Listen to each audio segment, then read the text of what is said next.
जय हिंद दोस्तों, स्वागत है आपका और एक नई वीडियो में और एक नए टॉपिक के साथ। मोदी ने हमारे मुंह पर जोरदार थप्पड़ जड़ दिया, पाकिस्तान चीखा। तो ये आज पता चला क्या आप लोगों को पाकिस्तानियों? ये तो सब मोदी साहब ने शपथ लेकर दिल्ली में किले से बोला था। ठीक है, घर में घुस के मारेंगे जो भी है, पाकिस्तान के हुक्मनार सुन लो। ये याद है या वो भूल भूल गए होंगे? तो चले दोस्तों, पहले वीडियो स्टार्ट करते हैं। आशा करेंगे पसंद आएगा, और पसंद आए तो लाइक और शेयर जरूर से कर दीजिएगा। और चैनल पर पहली बार है, सब्सक्राइब नहीं किया तो साथ में सब्सक्राइब भी कर दीजिएगा। चलिए स्टार्ट करते हैं। दुनिया की सबसे बड़ी जमहूरियत भारत के वजीर-आजम नरेंद्र मोदी के सासों की मालियत 3 करोड़ रुपए और उनके पास कोई घर कोई गाड़ी नहीं है जाती। क्या कहेंगे? कुछ भी नहीं कहना, हम लीडर हैं।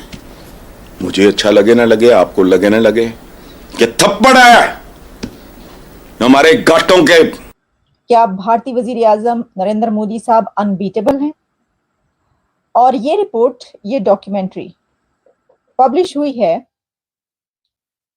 DW पर।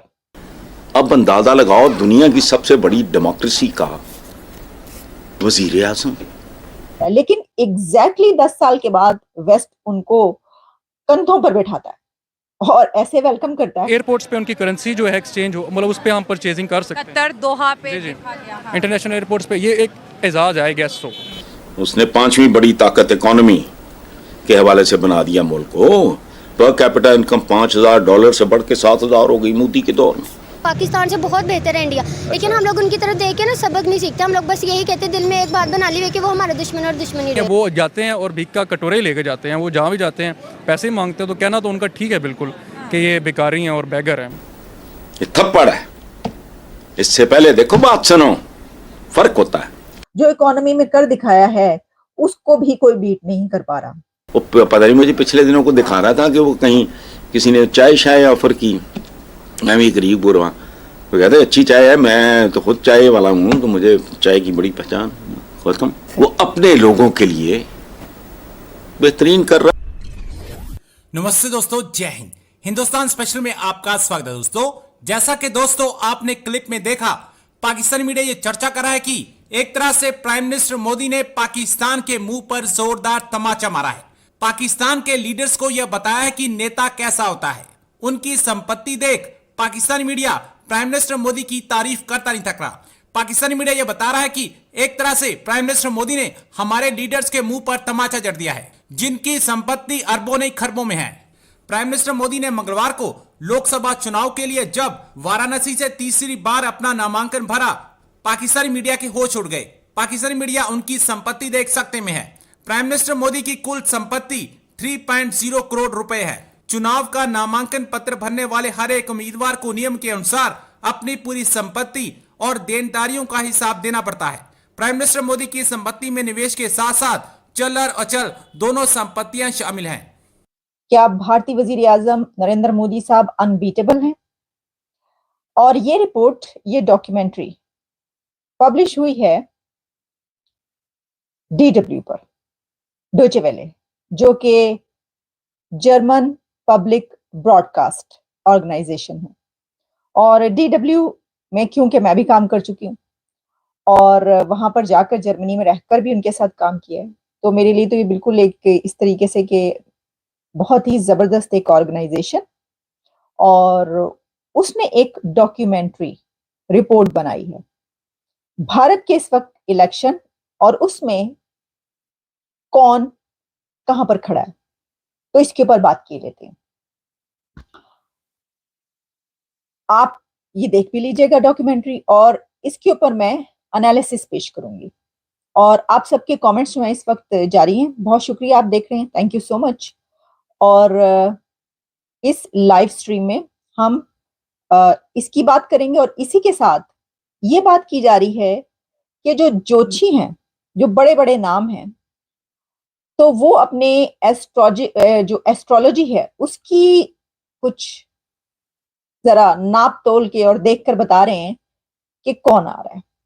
उस पर हम जरा बाद में आते हैं। सबसे पहले DW डोचे वेले की ये डॉक्यूमेंट्री, जिसमें वो कहते हैं this is him, there is no alternate. और इस डॉक्यूमेंट्री में जहां उन्होंने ये बात की है, जो कि इसका जो टाइटल है वो ये है कि how Narendra Modi made himself unbeatable. Narendra Modi साहब ने अपने आप को अनबीटेबल कैसे बनाया। The rise of Modi explained, उन्होंने एक्सप्लेन किया इसको। तो इससे ये तो पता चल ही गया कि ही इज अनबीटेबल, क्योंकि वो ये एक्सप्लेन कर रहे हैं कि उन्होंने अनबीटेबल अपने आप को कैसे बनाया।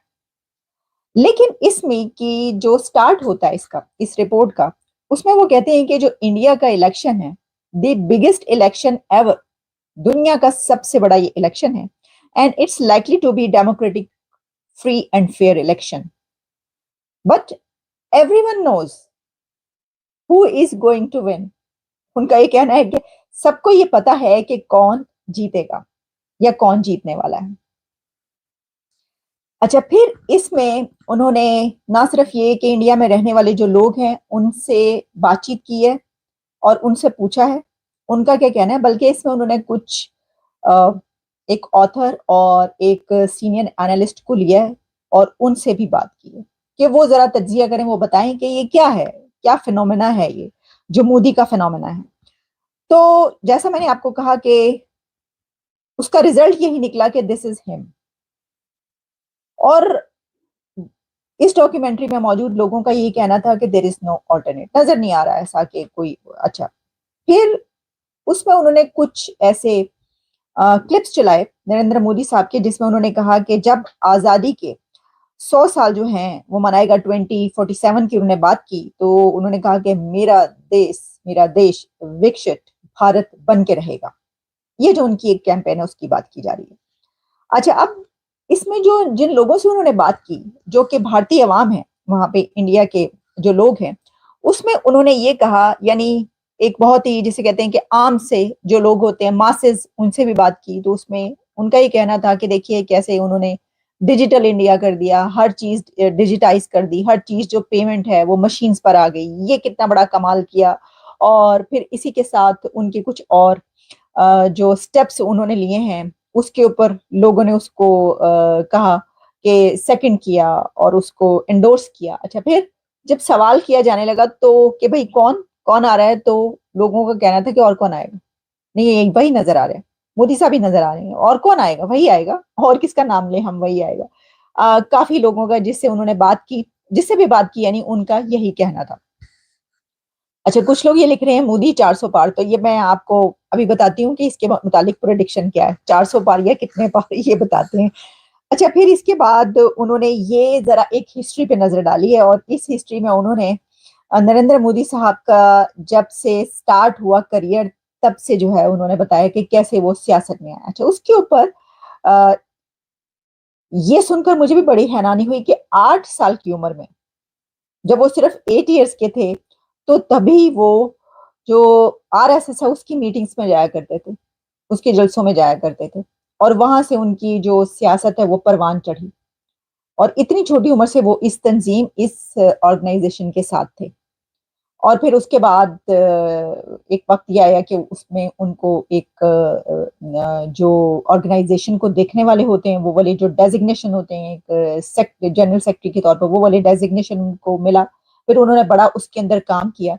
तो यानी ये जो स्ट्रगल है ये बचपन से ही जो है वो स्टार्ट हो गई थी। और उन्होंने ये भी बताया कि उनके जो वालिद साहब, फादर थे, उनका जो टी स्टॉल या जो भी वो काम करते थे वहां पर वो हुआ करते। थैंक यू दोस्तों, वीडियो को यहाँ तक देखने के लिए। जब पहली बार मोदी साहब देश के प्रधानमंत्री बने, उसमें पाकिस्तान में चर्चा हो रही थी, चाय वाला तो है, क्या कर लेगा, ठीक है, ये सब कुछ वहाँ पे चल रहा था। और अब उन्होंने प्रॉपर्टी के बारे में पता अब चला। तारीफ करके नहीं थक रहे, इतनी तारीफ चल रही है। तारीफ तो तेल लेने गई, ले हमें नहीं चाहिए इन लोगों की तारीफ, पाकिस्तानियों की छोड़ो भाई। हमारे मोदी साहब के पास और बहुत लोग हैं जो मतलब उसकी जो तारीफ करने वाले हैं मोदी साहब की, उसमें हम भी है। और पाकिस्तान की तारीफ मतलब मेरे को वो लग रहा है ना, मनहूस घड़ी वाली दूसरी नहीं, मेरे को वो लगता है, मनहूसियत लग जाती है। हाँ, मनहूस जो भी है, मतलब एक काला धब्बा है पाकिस्तान कि भाई। और वहाँ के जो लीडर है भाई, प्राइम मिनिस्टर तो थोड़े बहुत दूर है, लेकिन वो जो छोटे लीडर होते हैं ना, जो एक जिले में काम करते हैं, ठीक है, जिसको एमएलए बोला जाता है हमारे देश में, वहाँ क्या बोला जाता है मेरे को नहीं पता, हमारे देश में एमएलए बोला जाता है। वैसे ही जो वहाँ पे लोग होते हैं ना, उसके पास जो प्रॉपर्टी है ना, प्राइम मिनिस्टर तो बहुत दूर की बात, मैंने इसीलिए बोला उससे ज्यादा प्रॉपर्टीज होती है। ठीक है, ये अच्छी बात है। और मोदी साहब ने भाई क्लियरली बोला है, आईने की तरफ सब कुछ साफ है उसका, कोई चीज छुपाने की नहीं। और दूसरी बात, उसको प्रॉपर्टी बना के करना क्या है? हाँ, उसने तो ठानी है देश की सेवा करनी है बस। बिल्कुल, वो जो भी प्राइम मिनिस्टर जब वो निवृत्त होंगे, उसके पास जो भी कुछ और भी बचा कुछ होगा ना, वो भी दान में दे देंगे भाई। ये मैं बोल रहा हूँ और ये होकर रहेगा।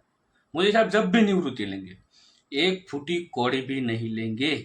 और वो जो नॉर्मल साधु के जो कपड़े आते हैं ना, मेरे को वो क्लियर दिख रहा है, वो फिर से तब करने चले जाने वाले। क्योंकि देखो ये है ना कहीं हमें एक संत महासंत की ओर इशारा कर रहे हैं। और ये होता है हमारे देश में, ऐसे बहुत सारे एग्जाम्पल हुए हैं कि भाई वो आए देश में और फिर बहुत सेवा की, बहुत बड़े बड़े काम किए, फिर चल पड़े।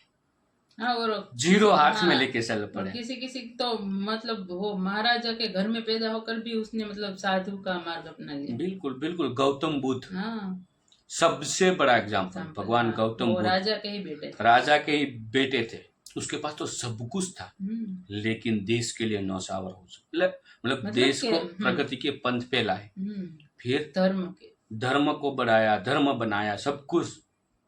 गौतम बुद्ध, देखो दोस्तों, उसके बारे में पढ़ना चाहिए आप लोगों को भी, बहुत कुछ हमें वहां से भी सीख मिलती है। बौद्ध धर्म के बारे में उन्हें तो प्रचलित है ही, लेकिन सबको सब कुछ सिखाया है। कहीं पे भी उन्होंने बौद्ध धर्म को भी बढ़ावा नहीं दिया। सिर्फ और सिर्फ हमें मनुष्य को क्या करना चाहिए, क्या हमारे अधिकार है, क्या हमारे कर्म करने होंगे, वो सब कुछ बताया। भगवान बुद्ध ने बहुत कुछ सिखाया। तो वैसे ही मोदी साहब हमें बहुत कुछ सिखाएंगे, फिर निवृत्ति लेंगे। और सिखाना तो हमने तो बहुत कुछ सीखा है, पड़ोसी मुल्क को भी और सिखाना बाकी है। तो इसलिए अभी और एक टर्म में आ रहे हैं, तब तक मतलब उन लोगों को बोल दीजिएगा कि भाई मोदी साहब इस टर्म में भी आ रहे हैं, तो रेडी रहो। जो उसके क्या पायजामा पहनते हैं ना वो लोग, तो उसका नाड़ा अच्छे से कड़क ढंग से बांध लें, ठीक है।